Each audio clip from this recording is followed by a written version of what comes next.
முதல் கேரக்டர் பாருங்க. சில ஆட்கள் ஜெபிக்கும் போது பாருங்க, ஆண்டவரே அப்பா நான் தாழ்த்துக்கிறேன் அப்பா, நான் ஒரு குப்பை அப்பா, நான் பயன்படுத்தப்பா, நான் குப்பை ஆண்டவரே. அவர் சொல்லுவார், குப்பையெல்லாம் நான் பயன்படுத்த முடியாது, ஏன் ஆண்டவரே? குப்பை இருந்தா கொசு வரும், கொசு வந்தா கால்ரா வரும், ஊரெல்லாம் மரணம் வரும். நான் ஒரு புழுவாண்டவரே, நான் ஒரு புழுவாண்டவரே. புழுவை பயன்படுத்த முடியாது. ஒரு பொருள் கெட்டு போத புழுக்கள் வரும். நான் கெட்டு ரட்சிக்க வந்தே என்னை தாழ்த்துகிற ஆண்டவரே, நான் ஒரு தூசி அப்பா, தூசி அப்பா. தூசியெல்லாம் பயன்படுத்த முடியாது. அந்த தூசியை அடிக்கிறதுக்கு புருஷன் ஒற்றை கும்பலத்துல வந்து அடிக்க வருவார், வெயிட் பண்ணி. என் அன்புக்குரியவளை, இது ஒரு ஜெபப்பு. ஆட்கள் ஜெபிக்கிற ஆட்கள், குப்பை தூசி புழு சிலர் பேர் இருக்கிறான்.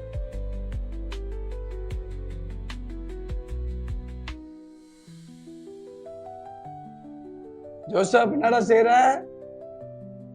ஜோம் பண்ணிக்கிறமா, பேசவே மாட்டான்.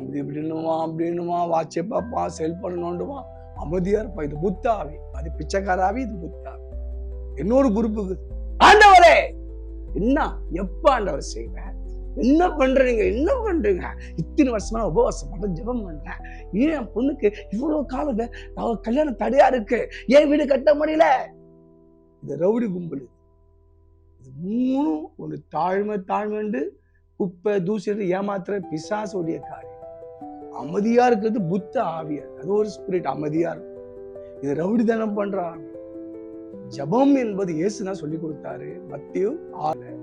நீ ஜபம் பண்ணும் போது உன் பிதாவை நோக்கி, உங்க அப்பாவை நோக்கி, உன்னை படைத்த தகப்பனை நோக்கி. பிள்ளை ஒரு அப்பா, அந்த உரிமையோடு ஜபம் பண்ணு.